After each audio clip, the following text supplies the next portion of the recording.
Halo teman-teman, kali ini kita akan membahas tentang asal-usul kehidupan di bumi.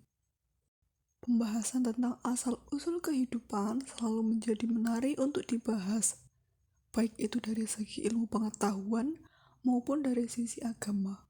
Kalangan ilmu pengetahuan sejak zaman dahulu telah membahas bagaimana asal-usul kehidupan di bumi ini, di mana telah kita ketahui bahwa zaman modern ini makhluk hidup khususnya manusia telah mempelajari berbagai macam ilmu pengetahuan alam.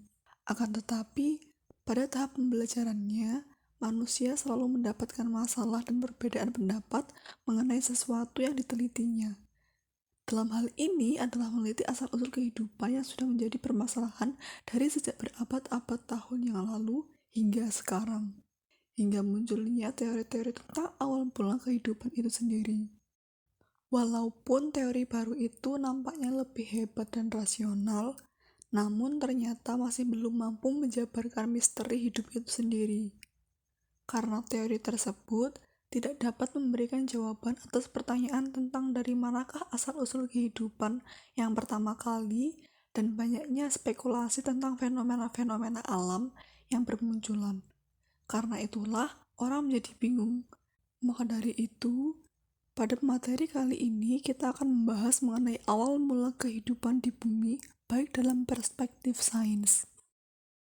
Ilmu pengetahuan modern mempunyai beberapa hipotesis atau teori tentang asal mula kehidupan di bumi. Nah, kita akan membahas dua teori tersebut.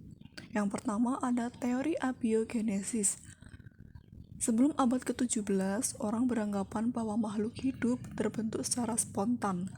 Teori abiogenesis ini menyatakan bahwa makhluk hidup berasal dari benda tidak hidup atau makhluk hidup ada dengan sendirinya.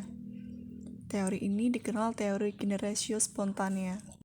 Paham abiogenesis bertahan cukup lama, yaitu semenjak zaman Yunani kuno hingga pertengahan abad ke-17, di mana Antoine van Leeuwenhoek menemukan mikroskop sederhana yang dapat digunakan untuk mengamati makhluk-makhluk aneh yang amat kecil yang terdapat pada setetes air rendaman jerami. Oleh para pendukung paham abiogenesis, hasil pengamatan Antoine van Leeuwenhoek ini seolah-olah memperkuat pendapat mereka tentang abiogenesis. Hasil pengamatan Antoine ditulis dalam sebuah catatan ilmiah yang diberi judul Living in a Drop of Water. Teori abiogenesis dibagi lagi menjadi dua, yaitu teori abiogenesis klasik dan teori abiogenesis modern atau evolusi kimia. Teori abiogenesis klasik, tokoh pencetusnya yaitu Aristoteles dan John Needham.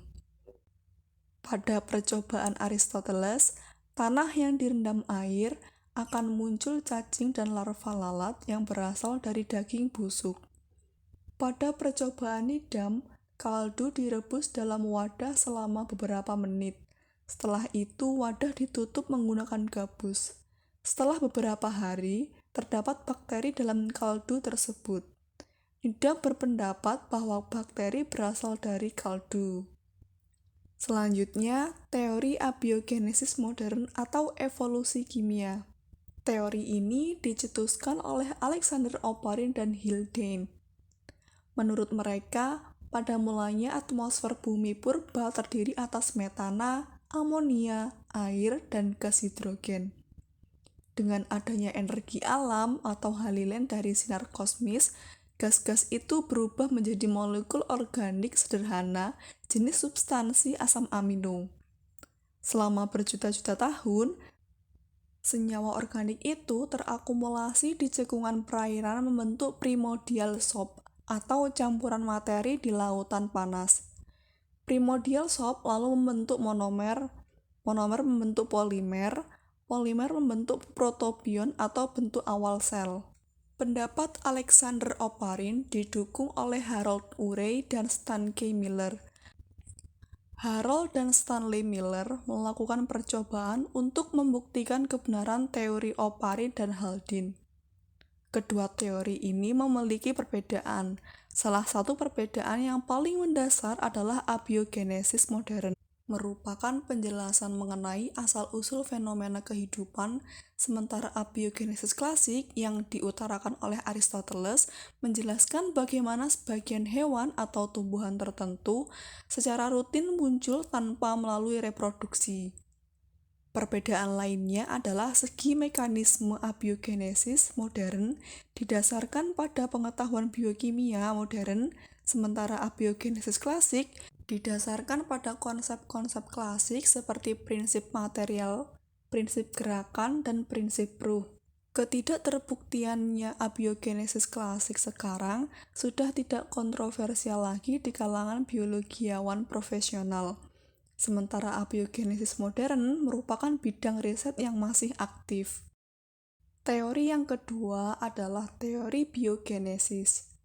Teori biogenesis ini menyatakan bahwa makhluk hidup berasal dari makhluk hidup sebelumnya.